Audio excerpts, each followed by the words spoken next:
Hi guys সকলকে শুভেচ্ছা জনাইছোঁ। বৰ্তমান মই পুৱতি সাহিত্য সভাত আছোঁ। পুৱতি সাহিত্য সভা বোকাখাটৰ সহযোগত আৰু সপ্তৰ্ষি সাহিত্য গোষ্ঠীৰ উদ্যোগত যি কবিতাৰ অনুষ্ঠান তেওঁলোকে অনুষ্ঠিত কৰিছে। মই আহিছোঁ তেওঁলোকৰ কবিতাৰ অনুষ্ঠান চাবৰ বাবে আৰু তেওঁলোকৰ লগত সহযোগ কৰিবৰ বাবে। প্ৰতিষ্ঠানৰ মাননীয় বিষয়ববীয়াসকল, সংবাদ মাধ্যমৰ মাননীয় ব্যক্তিসকল আৰু উপস্থিত ৰাইজ সকলোলৈকে আমি শ্ৰদ্ধা জনাই আজি আমাৰ যি অনুষ্ঠান আছে পুৱতি সাহিত্য সভাৰ উদ্যোগত আৰু সাহিত্যানুষ্ঠান সপ্তৰ্ষি গোষ্ঠীৰ সৌজন্যত আয়োজিত আমাৰ যি স্বৰচিত কবিতা প্ৰতিযোগিতা থলীতে লেখা কবিতা প্ৰতিযোগিতা আমাৰ অনুষ্ঠিত হৈছিলে যোৱা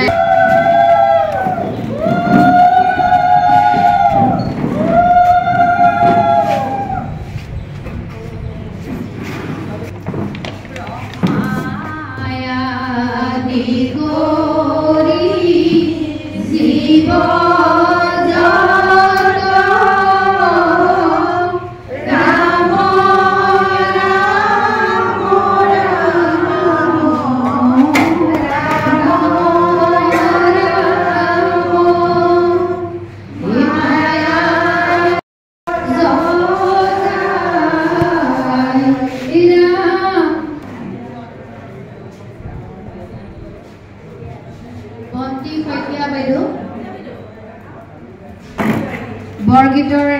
বিশাৰদ ৰিজু বৰা হাজৰিকা তেওঁৰে ছাত্ৰ ছাত্ৰীসকলে বৰগীত পৰিৱেশন কৰিবলৈ আগবাঢ়িছে।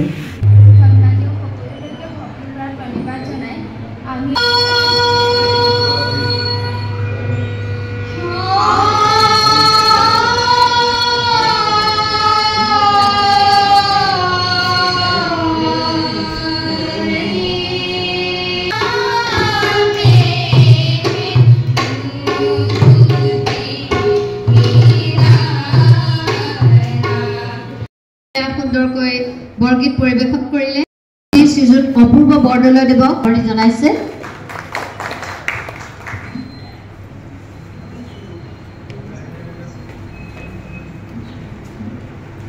ভাষণিক বিষয়া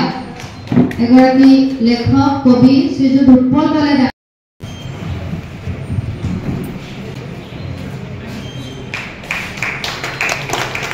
গোলাঘাটৰ বাইদেউসকল আমাৰ ইয়াৰ পৰা আজি অনুষ্ঠান শেষ কৰি ঘূৰি যাব। এতিয়া সভাৰ উদ্দেশ্য ব্যাখ্যা কৰিব আমাৰ সম্পাদিকা গীতাঞ্জলি কলিতাই। শ্ৰদ্ধাৰ আজিৰ সভাৰ সভাপতি মহোদয়, মঞ্চত উপবিষ্ট সপ্তৰ্ষি গোষ্ঠীৰ প্ৰতিষ্ঠাপক গুৱাহাটী উচ্চ ন্যায়ালয়ৰ অধিবক্তা বিশিষ্টা লেখিকা শ্ৰীযুতা হিৰণ্যময় বৰুৱা ডাঙৰীয়ানী, আমাৰ শ্ৰদ্ধাৰ প্ৰাক্তন সভাপতি পুৱতি সাহিত্য সভাৰ মনোৰঞ্জন সেনদেৱ, বোকাখাট মহকুমা সাংবাদিক সন্থাৰ সভাপতি কৃতি শিক্ষক গুগুল দত্তদেৱ, আমাৰ বোকাখাট প্ৰেছ ক্লাবৰ সভাপতি তথা পুৱতি সাহিত্য সভাৰ প্ৰাক্তন সম্পাদক, গোলাঘাট জিলা সাহিত্য সভাৰ প্ৰাক্তন সভাপতি শ্ৰীযুত ভৱানন্দ কলিতাদেৱ, আমাৰ এগৰাকী কবি সাহিত্যিক অৱসৰপ্ৰাপ্ত প্ৰশাসনিক বিষয়া শ্ৰীযুত উৎপল দলে ডাঙৰীয়া,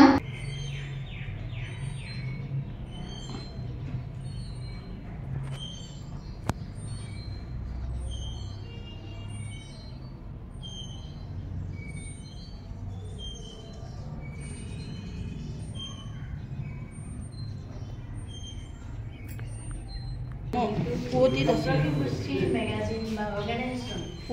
ৰিচাৰ্চ ছ'চাইটি খুলি পেলাই অসমৰ বিভিন্ন ঠাইত পঢ়াৰ উপৰিও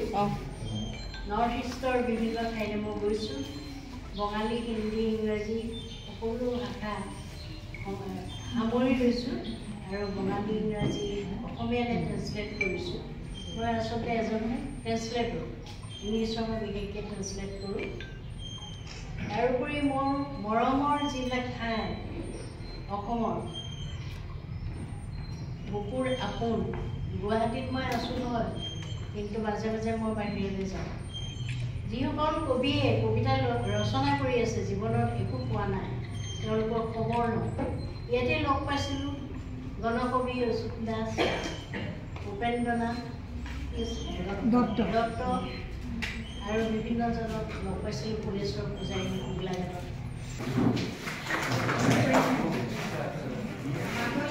বহাগ নৱ উন্মেষৰ ধাৰা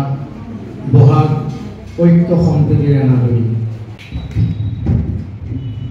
অৰ্থাৎ ভালকৈ ক'লে আহা মোৰ হাতত ধৰা নিকম বুজে আমি খুব সুদূৰলৈ খোজ দিওঁ লাহে লাহে সিদিনা ধূলিময় বতাহত উৰি আছিল ৰঙা নিচান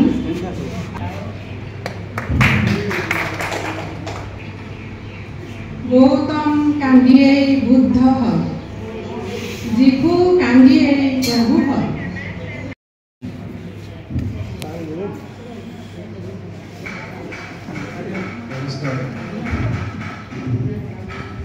নমস্কাৰ মোৰ কবিতাৰ ঠিকনা হাউল হাউলৰ পথাৰত সোণগুটি চপোৱাৰ প্ৰতিযোগিতা হাউলৰ পথাৰত সোণগুটি চপোৱাৰ প্ৰতিযোগিতা চোকা ৰদ জাকিয়ে শীতল বতাহ জাকক বহু আঁতৰলৈ আচাৰি দিছে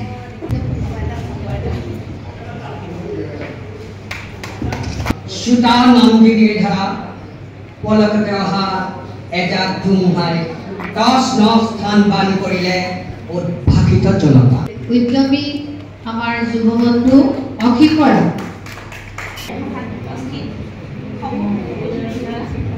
মোৰ শ্ৰদ্ধা জ্ঞাপন কৰিছোঁ মোৰ কবিতাৰ শিৰোনাম মানুহ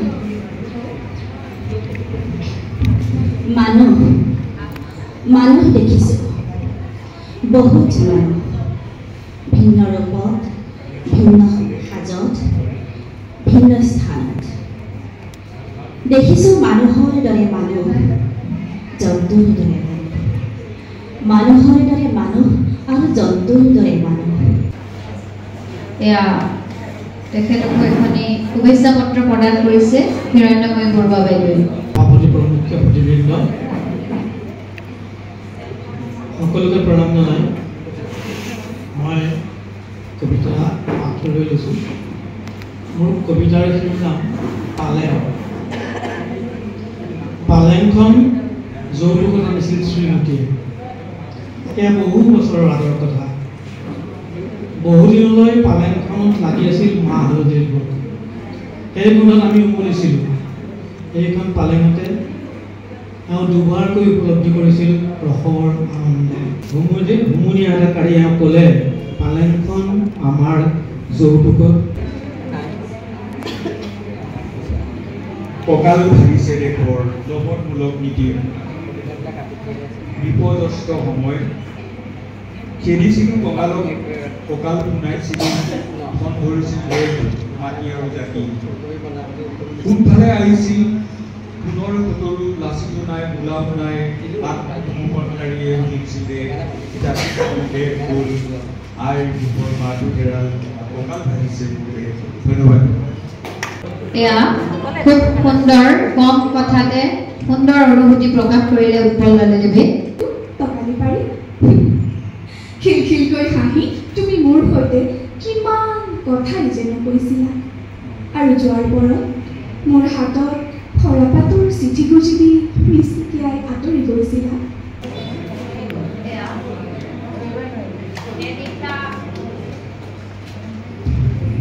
কেঁচা পাতৰ অনুভূতি সেউজীয়া চাহ গছবোৰ গভীৰতাৰে ভৰা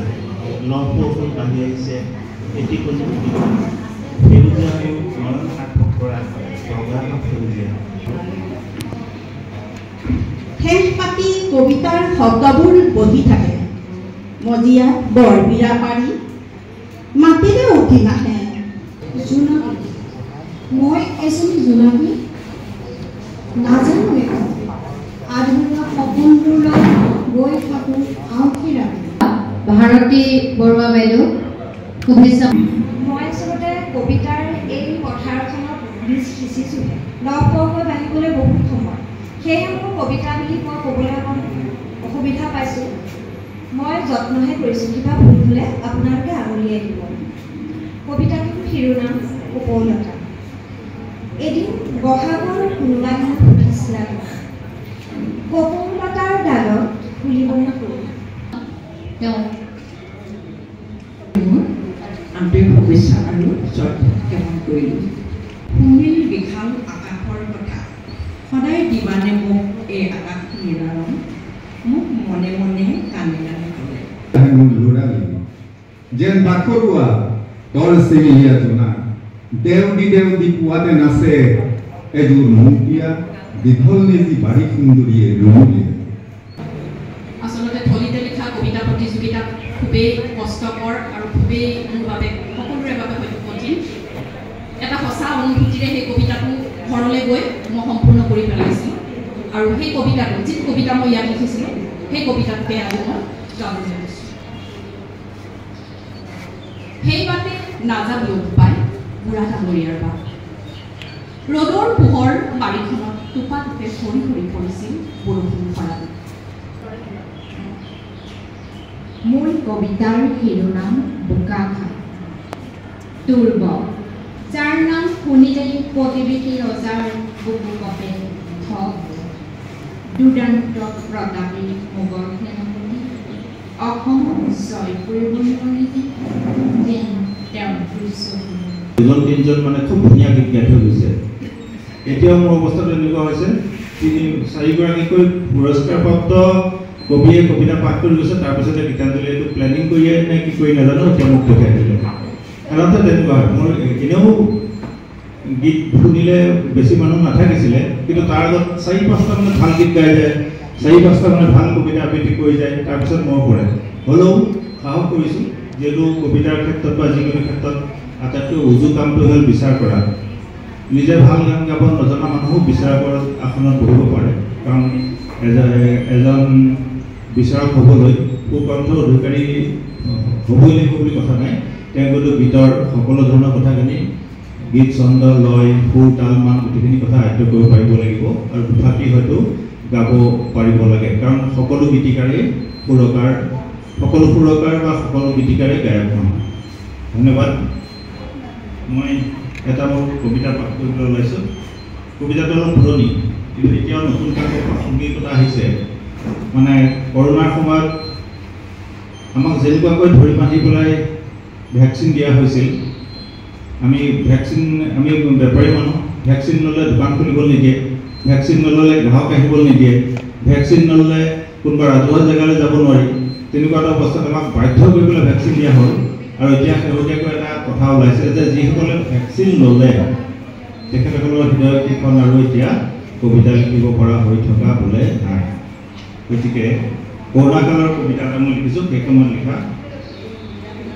কবিতাৰ শিৰোনাম আপুনি মাস্ক নিপিন্ধিব এই কবিতাটো ভালেকেইজন আবৃত্তিকাৰে আবৃত্তি কৰিছে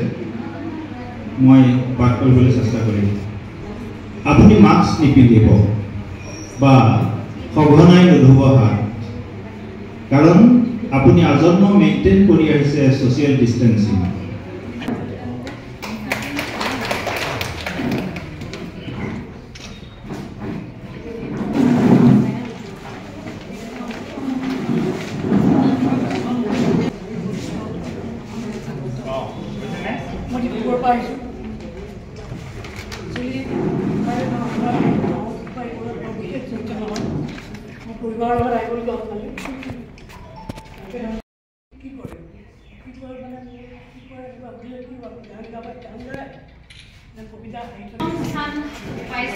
গতিকে আমি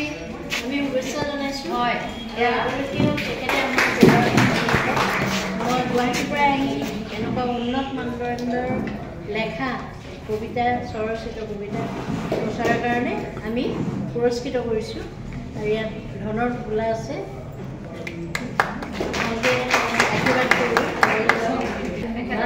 আশীৰ্বাদ কৰোঁ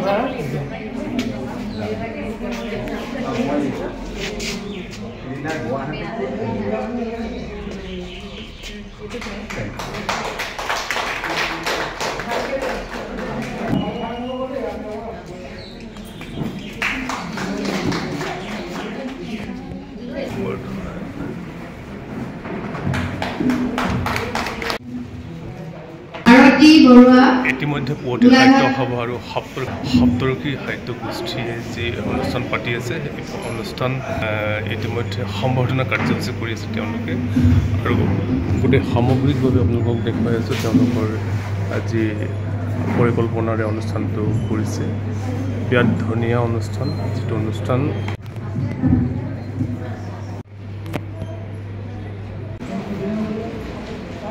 সপ্তৰক্ষী গোষ্ঠীৰ হৈ তেখেতেও লাগি ভাগি আছে আজি বঁটা প্ৰদান কৰিছে আমাৰ হিৰণ্যময় বৰুৱা বাইদেৱে তেখেতৰ পিতৃ প্ৰয়াত কৃষ্ণচন্দ্ৰ গগৈ দেৱৰ সুৱৰ্ণ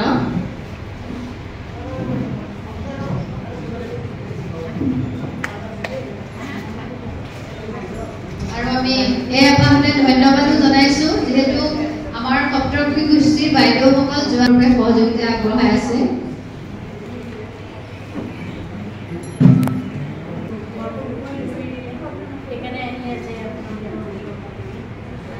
বিবেক আৰু বিশ্বাসক আঘাত নকৰিবা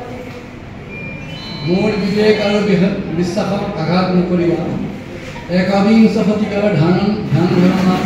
মই প্ৰতিষ্ঠ মোৰ পিতৃপুৰুষৰ কৌতুকীয় সংস্কৃতি আজি অক্ষত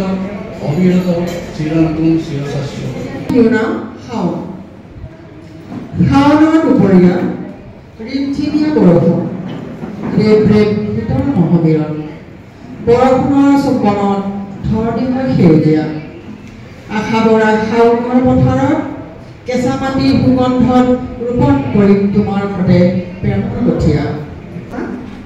শব্দৰ ফুলনিত শব্দৰ ফুলেই ফুলিব নানা ৰঙী